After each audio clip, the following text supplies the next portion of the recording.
Okay, so this is a, script. So first, I'm going to import all the functions that I'm going to use in the script.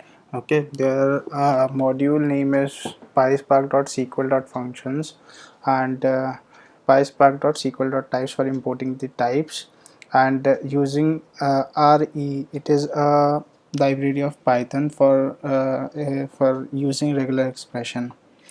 Okay, so first of all, we are going to load a data set from our uh, into the Spark. Okay, so talking about the options that we have used here is first is infer schema, and what infer schema do is it creates a job. Okay, it runs the job from the actual job before the actual job, and it scans like 50 to 60% of the data set to determine the data type of each column.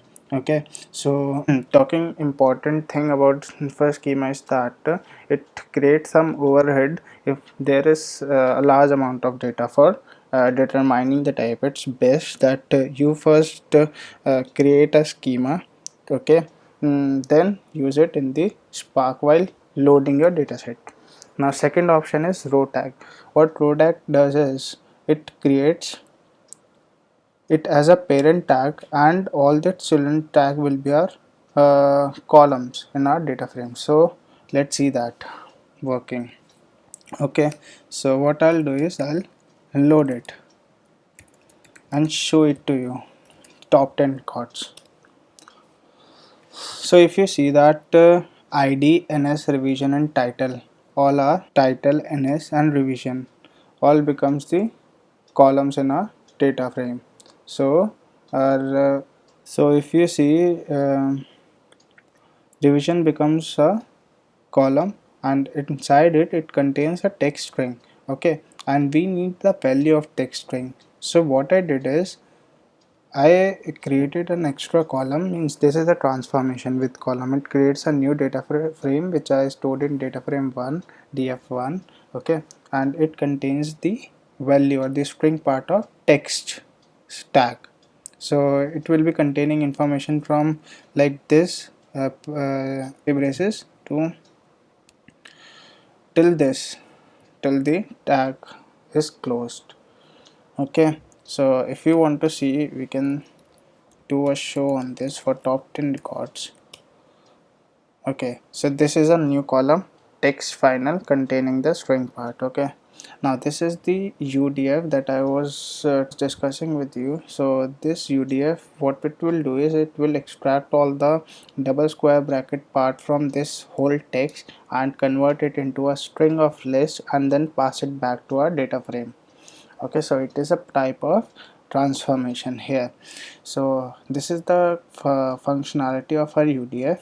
Okay, then this is how we register. There are two ways. If you do, you can register using spark.register.udf functionality, and also this way of registering a UDF. This is the UDF actual name. Okay, this is what we are going to use in our script for PySpark. Okay, this is the return type of a UDF, array of string. So let's execute these parts now. So here again I am doing a transformation that would result a data frame df extracted and containing a new column, one extra column, plus all the columns from df1. The extra column name is out underscore links, and it will contains a list of all the outward edges. So let's see this. So if you see that James Duncan DAV, so that was a first double square bracket outward edge. Okay, so it is like this comma separated string values. Okay, so now what I do is I'll explode it. What explode will do is it will break all these comma separated value into each row, and there will be a mapping of this whole row with each of the item of this outlink. So this is one to many relationship. Okay, so and what I'll do is at the end I put distinct over there. So if there are multiple time one outward edge is there, so it will drop it automatically. We can use drop duplicate method here also. So if I run this, okay, then I do cache because I am using it multiple times. Okay, that's dependent on the use case.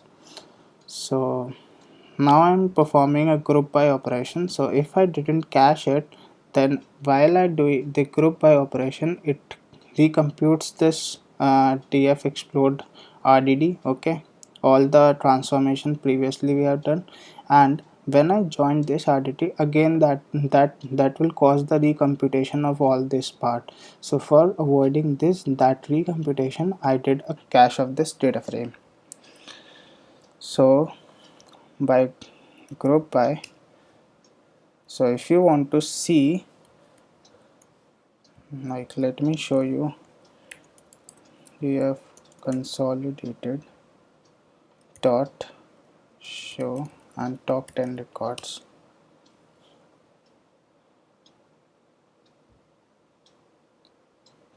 So this shows that each current page or the original page, like this Apache struts 1, can only award this much part to each of the outward edge.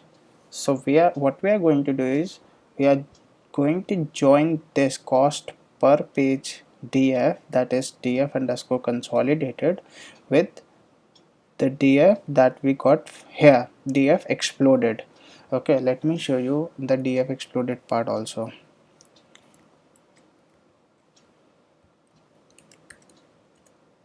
df exploded dot show. Okay, so like this, title with the outward edges. Okay, so it is like a title Apache Ignite containing ODBC, then same is decision tree linked to the decision tree page. So like this. Okay, so what we are going to join this part and this part. So what we will get is we will get a mapping. Let me show you that mapping.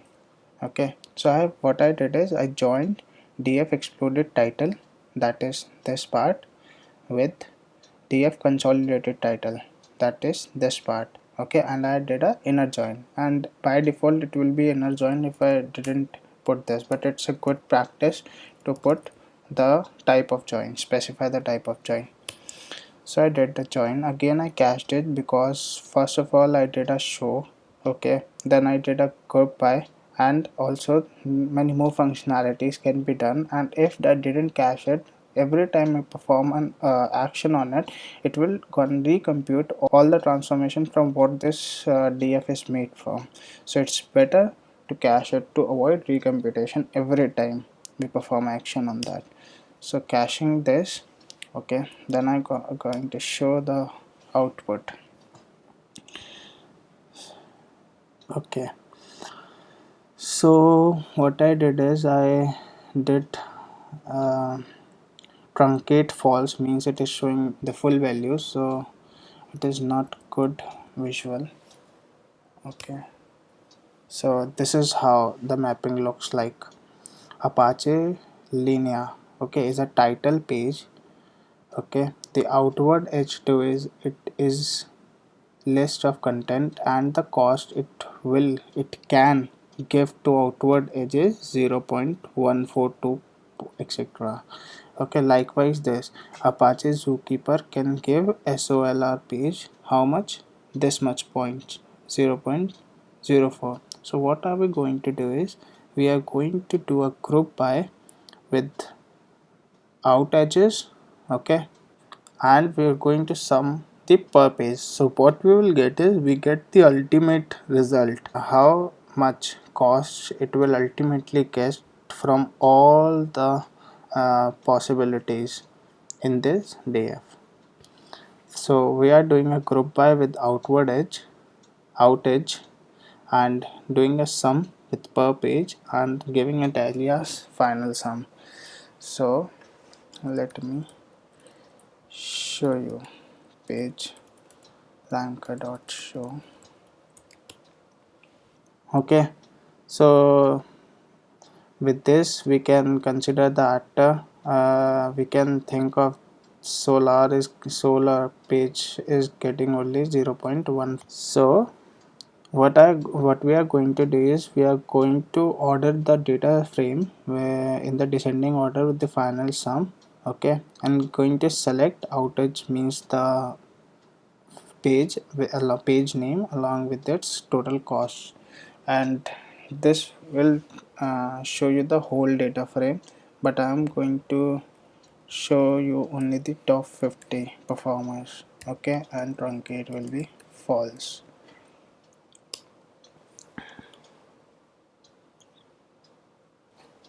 Okay, so we can see that Apache Software Foundation is the most important page and the highest in the rank,